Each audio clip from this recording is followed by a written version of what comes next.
Hello and welcome to Focus on Liberia. I am Sony, your presenter. Today we are throwing the focus on a deeply troubling act of public violence against a young woman at the red light market, and on the urgent question of whether Liberian women are truly safe in the public spaces of their own country. Counselor Yarkula did watch, and she wrote painfully. And what she has written deserves to be heard in full, because it is not merely a reaction, it is a reckoning. Counselor Yarkula begins with a confession that many Liberians who saw the video will share. She writes, "Watching that video was hard." And then she asks the question that every right-thinking person must ask. Is the red light market no longer safe for women? She recalls in the same breath that not long ago a woman was beaten to near death in that same market after being mistaken for a rogue.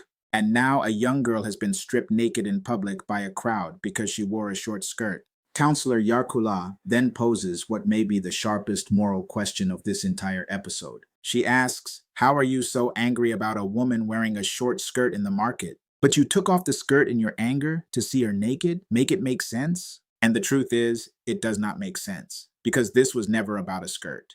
This was about power, about humiliation, and about a culture that has allowed certain men to appoint themselves the moral enforcers of women's bodies, while violating those very bodies in the same act of so-called enforcement. Counselor Yarkula does not stop at the incident itself. She places it in the larger, exhausting pattern that Liberian women live with every single day. She writes about rights, not just the basic human rights to life, property, education, and employment, but the right to liberty, the right to dignity, the right to equality, the right to body autonomy, and the right to simply exist. She writes, yet every other day there is one story or the other that shakes you to the core. She calls it troubling, she calls it exhausting, and she is right on both counts.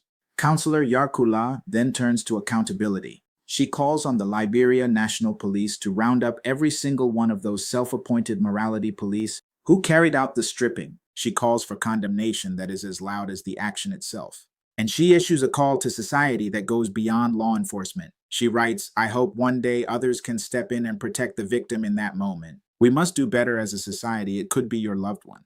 Now, here is my take. What happened at Red Light is not a cultural misunderstanding. It is not a community dispute. It is a crime. A young woman was assaulted, humiliated, and degraded in a public market in broad daylight by a mob that felt entitled to police her clothing with their hands.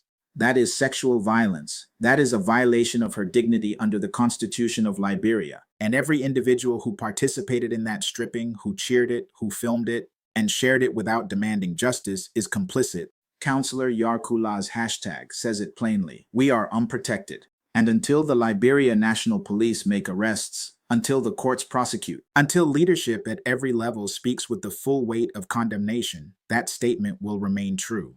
Liberian women are not asking for special treatment. They are asking for the basic protection that citizenship is supposed to guarantee. A woman's skirt is not an invitation. Her body is not public property. And no crowd, no market, and no tradition gives any person the right to strip another human being of her clothing and her dignity.